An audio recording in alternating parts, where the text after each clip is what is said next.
اور یہ کہا کہ جو پشاور ہائی کورٹ کا فیصلہ ہے وہ بالکل ٹھیک ہے، ہم اس کو ختم نہیں کر رہے، تو پھر الیکشنز نہیں ہوں گے۔ اور اگر الیکشنز کمیشن آف پاکستان کی اپیل کو سپریم کورٹ آف پاکستان، جو کہ قاضی فائز عیسیٰ صاحب کے الیکشن کمیشن جو ہے وہ آج کل بڑی ڈارلنگ ہے، اگر تو الیکشن کمیشن آف پاکستان کی اپیل کو ایکسیپٹ کر لیا جاتا ہے اور پی ٹی آئی کا انتخابی نشان ان کو نہیں دیا جاتا، تو پھر جو انتخابات ہوں گے ان کو دنیا نہیں ایکسیپٹ کرے گی، ان کو شاید پاکستانی عوام بھی ایکسیپٹ نہ کریں، اور اس کے بعد کے جو حالات خراب ہونے ہیں اس کا اندازہ خود آپ بہتر لگا سکتے ہیں کہ جس نے پچھلے الیکشنز میں 1,70,00,000 سے زیادہ ووٹ لینے والی جو سیاسی جماعت ہے، اس کو ٹیکنیکل، غیر قانونی اور ایک عدالت کا حکم بھی موجود ہو کہ ان کو لڑنے کی اجازت دی جائے، بلکہ 2 عدالتوں کے 3 ججز کی جانب سے یہ حکم آیا ہوا ہو، اور اس کو ایک ایسے گراؤنڈ کے اوپر جو کہ ذاتیات کے اوپر مبنی گراؤنڈ کے اوپر باہر کر دیا جائے، اس سے بڑھ کر پاکستان کی جمہوریت کے ساتھ مذاق نہیں ہو سکے گا۔ اور اگر ایسا ہو گیا تو یہ پاکستان کی تاریخ کا سیاہ ترین دن ہوگا، جس کے امکانات بہت کم نظر آتے ہیں، کیونکہ میں یہ سمجھتا ہوں کہ جتنا قاضی فائز عیسیٰ صاحب کے اوپر تنقید ہو رہی ہے، یا پھر ان کے جو کنڈکٹ کی وجہ سے جو بارز ہیں یا جو وکلاء ہیں، سینئر قسم کے جو وکلاء ہیں، یا ایون کہ ان کے جو ساتھی خود ججز ہیں، وہ بھی کافی زیادہ تنقید کر رہے ہیں، اوپنلی کم ہو رہی ہوگی، لیکن جو اندرون خانہ ہے وہ زیادہ تنقید ہو رہی ہے۔ اور اگر چیف جسٹس آف پاکستان قاضی فائز عیسیٰ صاحب یہ کام کریں گے اور الیکشن کمیشن آف پاکستان کے ایک بغض سے بھرے ہوئے، ذات سے بھرے ہوئے، ایک انا سے بھرے ہوئے اقدام کے اوپر، جس کا کام تمام جماعتوں کو ساتھ لے کر چلنا ہوتا ہے، جس کے اوپر تمام جماعتوں کا اعتماد ہونا ضروری ہے، وہ ایک جماعت کو ٹارگٹ کر کے اس کو الیکشن ریس سے، الیکشن رنگ سے باہر کرنے کی کوششیں کر رہا ہے، اگر وہ اس کو ویلڈ قرار دیتے ہیں، قاضی صاحب ویلڈ قرار دیتے ہیں، تو پھر میرے خیال میں اس سے بڑا گند وہ اپنے سروں پر نہیں لے سکیں گے، اور یہ گند ان کی ساری زندگی جو ہے وہ پیچھا کرتا رہے گا، اور ان کا شمار بھی ان ججز کے اندر ہوگا جن ججز کے بارے میں کہا جاتا ہے کہ یا تو وہ مینیجڈ ہوتے ہیں، یا پھر وہ کسی کے اشارے کے اوپر چل رہے ہوتے ہیں، یا پھر وہ جو ہے وہ آئین اور قانون کے مطابق نہیں، جو بڑے گھر سے حکم آتا ہے پھر وہی امپلیمنٹ کرتے ہیں، اور ان کا نام ویسے بھی کسی حد تک اس لسٹ میں شامل ہو چکا ہے، لیکن یہ مزید لسٹ کے اندر ان کا نام گہرا اور گہرا ہوتا رہے گا۔ اب آتے ہیں ناظرین، سپریم کورٹ آف پاکستان میں آنے والے زلزلے کی بات کرتے ہیں، کیونکہ سپریم کورٹ آف پاکستان کی سب سے بڑی عدالت ہے، اسے سپریم کا نام دیا گیا ہے، یہ انتہائی اعلیٰ عدلیہ ہے، اور اس عدالت کے اندر جو ججز ہیں ان کا ایک بڑا اہم نام، کردار، رتبہ ہوتا ہے۔ بدقسمتی سے جب سے پاکستان کے اندر سیاسی طور کے اوپر فیصلے ہونا شروع ہوئے ہیں، سیاسی انداز کے اندر عدالتوں کا استعمال شروع ہوا ہے، اور ججز کے جو سیاسی الائنمنٹس ہیں اس کے آنے کے بعد اس ادارے کی اہمیت، وقت جو ہے وہ کم سے کم ہوتی جا رہی ہے، اور پاکستان کی عدالتیں اور پاکستان کا جو عدالتی نظام ہے وہ کمزور سے کمزور ترین ہوتا جا رہا ہے، اور بالخصوص اس کے اندر جو کردار قاضی فائز عیسیٰ صاحب کا ہے وہ بڑا ہی اسے کہہ سکتے ہیں کہ عجیب و غریب، بدبودار قسم کا کردار ہے۔ when he was judge،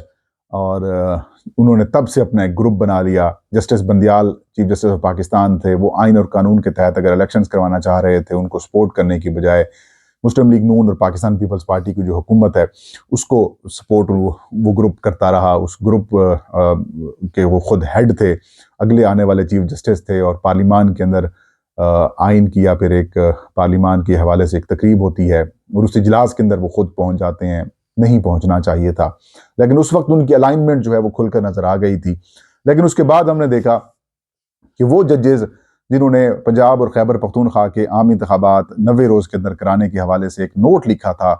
chief justice اس وقت کے جسٹس بندیال کو، اور پھر اس کے اوپر آج خود نوٹس ہوا تھا، ان کو آتے ہی ٹارگٹ کیا گیا، ان کے خلاف جو ان کے لیفٹ رائٹ لوگ گھومتے تھے قاضی صاحب کے،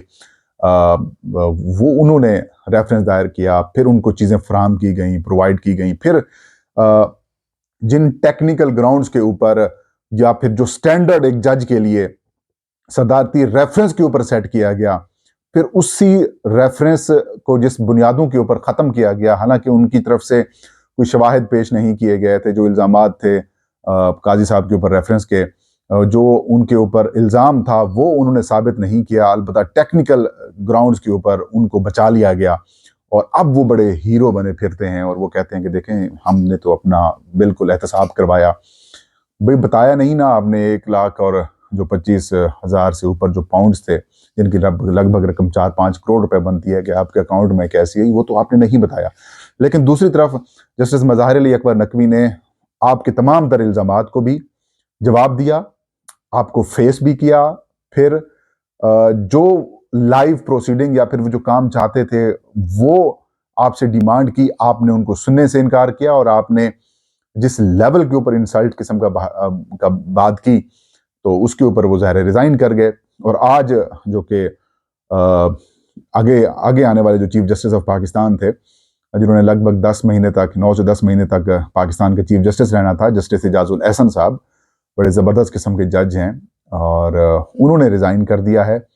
اور ان کے ریزائن کی وجہ سے کافی زیادہ بھونچال آیا ہوا ہے، کیونکہ ان کا جو ریزائن ہے یہ معمولی نہیں ہے، غیر معمولی ہے۔ ان کے اوپر کوئی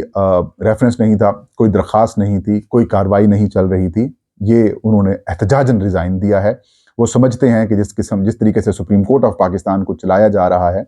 اس طرح سے سپریم کورٹ نہیں چلتی، سینئر قسم کے وکلاء کی انسلٹ کی جاتی ہے، بے عزت کیا جاتا ہے، اور ایک جماعت کے حوالے سے رویہ ان کا الگ ہوتا ہے، دوسری جماعتوں کے لیے رویہ ان کا بڑا نرم ہوتا ہے، اور مسلسل ہم خیال ججز کے اوپر مبنی بینچ جو ہے وہ شامل کیا جاتا ہے، اور جو کمیٹی کے وہ ممبر تھے، کمیٹی کی میں ان کی رائے کو اہمیت نہیں دی جاتی تھی، بڑے بڑے معاملات کے اوپر ان کے ساتھ کنسلٹ نہیں کیا جاتا تھا،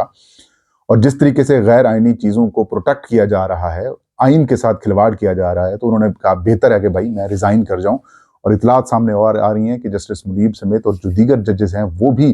ریزائن کا سوچ رہے ہیں، کیونکہ جس طریقے سے قاضی صاحب کی کورٹ میں یہ چیزیں چل رہی ہیں اس سے پاکستان کے اندر ایک خوفناک قسم کی صورتحال پیدا ہو رہی ہے، اور اس کا یہ خوفناک پہلو ہے کہ جو ججز ہیں وہ ریزائن کر رہے ہیں اور ان کی بات نہیں سنی جا رہی، ان کو بڑے کیسز کے اندر شامل نہیں کیا جا رہا، اور مرضی منشا کے مطابق جو ہے وہ کام چلایا جا رہا ہے، اور اس سے پاکستان کے اندر ایک عجیب و غریب قسم کی انسرٹینٹی جو ہے وہ پیدا ہو سکتی ہے، اور سب کا ذمہ دار قاضی صاحب ہیں، قاضی چیف جسٹس آف پاکستان قاضی فائز عیسیٰ صاحب ہیں، اور جو لوگ کرپشن اور باقی بکواس بازی کے الزامات لگا رہے ہیں وہ سب بکواس ہے، اور ان لوگوں کو جو سزائیں دی جا رہی ہیں وہ صرف یہ ہیں کہ یہ آئین کے ساتھ کھڑے ہوئے ہیں، اللہ باقی اور کوئی ایشو نہیں ہے۔ یہ تھا آج کا ولاگ۔ فہیم اختر کو اجازت دیجیے، آپ کے فیڈ بیک کا انتظار رہے گا۔ علم صاحب کا حامی ناصر۔